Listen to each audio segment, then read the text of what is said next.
Bismillahirrahmanirrahim. Assalamualaikum warahmatullahi wabarakatuh. Alhamdulillahi rabbil alamin alladzi allafa baina qulubina fa asbahna bi ni'matihi ikhwana. Ashhadu an la ilaha illallah wa ashhadu anna Muhammadar Rasulullah sallallahu alaihi wasallam. Bapak, Ibu, saudara-saudari sidang wirid zuhur yang berbahagia, puji syukur kita kehadirat Allah Subhanahu wa taala. Salawat dan salam kepada Nabi Muhammad Rasulullah sallallahu alaihi wasallam. Adapun judul pengajian kita pada siang hari ini adalah Pancasila dalam pandangan Islam. Tadi pagi saya mau ngantar anak. Rupanya kata anak tidak sekolah sekarang Pak. Karena kita orang swasta, pedagang tentu tidak tahu tanggal merah. Rupanya hari ini bertepatan dengan hari kelahiran Pancasila. Maka terinspirasilah untuk berbicara Pancasila dalam pandangan Islam. Karena memang rumusan Pancasila ini sangat Islami sekali. Karena mayoritas yang merumuskan adalah para pemimpin, para pemikir cendekiawan muslim. Hampir 100%. Walaupun ada salah satunya yang beragama Kristen. Memang kalau kita baca-baca dan kita pahami, Pancasila ini memang luar biasa sekali. Dan sangat Islami sekali. Pertama, ketuhanan yang Maha Esa. Andaikan setiap orang yang membaca ketuhanan yang Maha Esa itu paham, itu merupakan inti ajaran Islam, tauhid. Allah satu-satunya Rabb. Allah tidak serupa dengan yang lain. Laisa kamitslihi syai'un. Wa lam yakul lahu kufuwan ahad. Tidak ada yang sekufu atau setara dengan Allah. Dan pembuktiannya adalah dalam tauhidul ubudiyah, pengabdian yang tauhid. Allah paling besar, Allah paling dicintai, Allah paling ditakuti, kepada Allah paling patuh, Allah tempat berharap, dan kepada Allah semua kita bertawakal. Tauhidul ubudiyah. Jadi betul-betul iyyaka na'budu wa iyyaka nasta'in. Hanya kepada Engkau kami mengabdi dan hanya kepada Engkau kami minta tolong. Pengabdian yang totalitas. Qul inna sholati wa nusuki wa mahyaya wa mamati lillahi rabbil alamin. Katakan, sesungguhnya salatku, ibadahku, hidupku, matiku hanya untuk Allah. Jadi ketuhanan yang Maha Esa dalam pandangan Islam adalah konsep tauhid, inti ajaran Islam. Jadi betul-betul bahwasanya Allah satu-satunya Tuhan, tidak ada yang menyerupai yang lain selain Allah, dan betul-betul hanya mengabdi kepada Allah Subhanahu wa taala. Itu konsep ketuhanan yang Maha Esa. Jadi Islami sekali inti ajaran Islam. Kalau tidak, kita akan syirik, bercampur Tuhan kita. Fala taj'alu lillahi andada wa antum ta'lamun. Janganlah kalian mencari sekutu-sekutu bagi Allah padahal kalian mengetahui. Yang terjadi sekarang seperti itu. Lebih besar yang lain, lebih cinta yang lain, lebih takut kepada yang lain, lebih patuh kepada yang lain, sehingga mengandalkan selain Allah Subhanahu wa taala. Dan itu penyebab kekacauan. Jadi Pancasilanya dibaca, ketuhanan yang Maha Esanya dibaca, tapi tidak memahami hakikat dari ketuhanan itu. Bagi umat Islam, ketuhanan itu adalah ketauhidan, inti ajaran Islam. Yang kedua, kemanusiaan yang adil dan beradab. Jadi bukti ketauhidan, apalagi tauhid dalam ibadah, itu membentuk watak sosial dan karakter dan akhlak. Jadi ibadah yang kita lakukan itu membentuk kita menjadi pribadi yang peka akan sosial dan berakhlak mulia. Di antaranya apa? Ya, adil dan beradab. Karena memang dibentuk oleh ibadah tadi. Karena akhlak itu perbuatan yang keluar secara spontan, secara tiba-tiba dari jiwa. Jadi kalau di dalam itu baik, spontan keluarnya baik.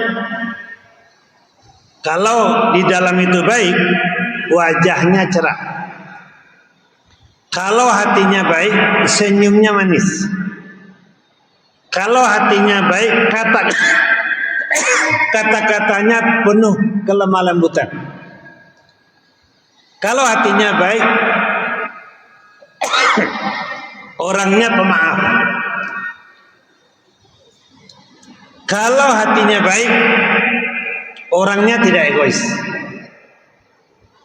Artinya memiliki kepribadian sebagaimana yang digambarkan oleh baginda Rasulullah Sallallahu Alaihi Wasallam, berakhlak mulia. Bahkan akhlaknya itu akhlak Al-Quran, khuluqul Quran. Kenapa?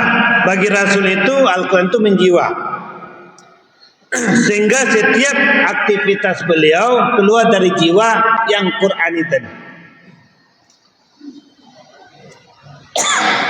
Jadi orang yang paham dan menjiwai agama secara baik, setiap tingkahnya itu didasari oleh agama tadi, sehingga yang muncul adalah kebaikan. Jadi kebaikan yang didorong dari dalam. Nah, jadi kemanusiaan yang adil dan beradab itu adalah kepekaan sosial dan akhlak yang mulia. Lalu yang ketiga, persatuan Indonesia. Andaikan yang membaca persatuan Indonesia ini paham, itu aman. Karena Islam menekankan persaudaraan. Innamal mu'minuna ikhwah. Salah satu ciri imannya baik, lihat bagaimana persaudaraan dia. Dia bersaudara dengan tali darahnya yang sesama muslim, ada 3 haknya di sana. Dia bersaudara dengan masyarakat yang tidak ada tali darah, masih ada dua haknya di sana. Dengan non muslim masih ada satu haknya. Jadi makanya Islam itu memang cinta damai. Kalau dia betul-betul sebagai seorang mukmin yang benar, seorang muslim yang benar, tidak satu pun yang terzalimi oleh dia. Kenapa? Karena betul-betul Islam melarang berbagai macam kezaliman. Islam sangat mendukung rasa kebersamaan, al-musawah. Tidak ada beda di antara kita. Di dalam Islam tidak ada paksa memaksa, tidak ada. La ikrafin, tidak ada paksa memaksa. Betul-betul dengan kesadaran. Di dalam Islam ini sosial sangat digalakkan, ta'awun, tolong menolong, wa ta'awanu 'alal birri wa taqwa. Jadi bahkan memang dengan non muslim sendiri pun yang tidak memerangi umat Islam itu wajib dijaga. Bahkan Rasul berani pasang badan, siapa-siapa yang mengganggu kafir zimmi akan berhadapan dengan saya. Jadi cerita Islam itu zalim itu tidak ada. Karena memang dilarang menzalim, memang ada toleransi di sana. Tapi kalau memang memerangi dia, itu yang dikatakan kalau tidak dia membunuh kita, kita membunuh dia. Itu. Nanti kadang-kadang diterjemahkan oleh Abu Janda dengan hal yang lain, seakan-akan Islam itu kejam. Islam itu membela diri. Kalau ada orang yang menyerang, yang membunuh, ada hak kita untuk membunuh dia. Bukan serta-merta Islam itu berbeda lalu membunuh, sebagaimana ayat yang dikutip oleh Abu Janda, ya kan? Nah ini yang menimbulkan kegaduhan itu, ini luar biasa. Padahal dia tidak membaca bagaimana kisah sebelum itu, makanya ayat itu turun. Nah, jadi betul-betul Islam sangat menjaga rasa persaudaraan dan kebersamaan. Jadi Islam itu betul-betul agama yang damai, memberikan kedamaian. Lalu selanjutnya kemanusiaan yang kerakyatan yang dipimpin oleh hikmah kebijaksanaan dalam permusyawaratan perwakilan. Itu kan jelas. Islam sangat-sangat mengutamakan musyawarah. Syura bainahum. Egois tidak boleh. Dari hal yang sekecil mungkin. Contoh sederhana, kita mau bikin rumah, tanah kita, yang punya duit kita, bolehkah kita serta-merta membangun sesuai kehendak kita dalam Islam? Tidak. Harus musyawarah kiri kanan. Lalu kita kepala keluarga, kita yang cari duit, kita yang punya ilmu, kita yang mengatur. Bolehkah kita bertindak semena-mena karena kita kepala keluarga? Dalam Islam tidak.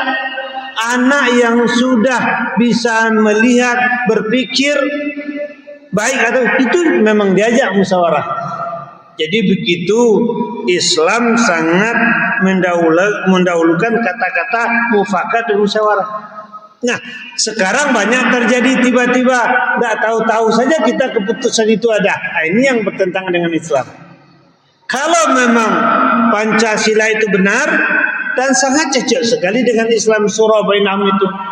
Jadi memang musyawarah mufakat itu jalan, sehingga kalau cuma minoritas atau sedikit yang tidak setuju, itu secara otomatis kan ikut dengan yang banyak. Tapi kadang-kadang yang terjadi sekarang apa? Nah, karena punya power yang sedikit ini, nah ini yang bahaya. Sehingga istilahnya sekarang apa? Efeng yang ngatur negarawan katanya. Jadi yang berduit yang mengatur. Nah ini yang tidak boleh. Ini dalam Islam sangat-sangat tidak ditolerir sekali. Jadi memang para pemikir, para pemuka, yang para ahli cendekiawan berkumpul, bermusyawarah, bermufakat. Lalu sedikit yang tidak setuju, itulah Islam. Nah, ini sekarang kan tidak, yang terjadi apa? Yang sedikit karena punya power, punya keuangan, sehingga timbullah pepatah, seringkali kekuasaan dan kekayaan menempatkan dirinya di atas kebenaran. Nah, ini yang bahaya. Nah, ini bahaya nih, ya kan? Karena kuasa, karena berduit, lalu dia merasa benar, bukan karena menegakkan kebenaran. Ini bertentangan dengan Pancasila. Yang terakhir baru keadilan sosial bagi seluruh rakyat Indonesia. Islam sangat mendukung keadilan. Innallaha ya'muru bil adli wal ihsan. Allah menyuruh kalian berbuat adil dan berbuat baik. Berbuat adil dan berbuat baik. Jadi konsep Islam itu sangat luar biasa. Adil berarti tidak boleh zalim. Harus menempatkan sesuatu pada posisinya. Ihsan. Ihsan kepada diri, ihsan kepada keluarga, ihsan kepada tetangga, ihsan kepada anak yatim, ihsan kepada orang miskin, dan ihsan kepada lingkungan, bahkan kepada non muslim sendiri kita harus berbuat ihsan selama dia tidak memerangi dan mengganggu kita. Nah, jadi kalau kita pelajari konsep Pancasila secara Islam itu sangat Islami sekali. Kalau itu memang dibaca, ditegakkan oleh seluruh masyarakat Indonesia dari bawah sampai atas, insya Allah Indonesia inilah negara yang damai. Ya, berbeda tapi selalu ujungnya adalah kebaikan dan kesejahteraan. Insya Allah negara kita negara yang diberkahi oleh Allah Subhanahu Wa Taala atas dukungan kita semua. Amin ya rabbal alamin. Banyak maaf wabillahi taufiq hidayah. Assalamualaikum warahmatullahi wabarakatuh.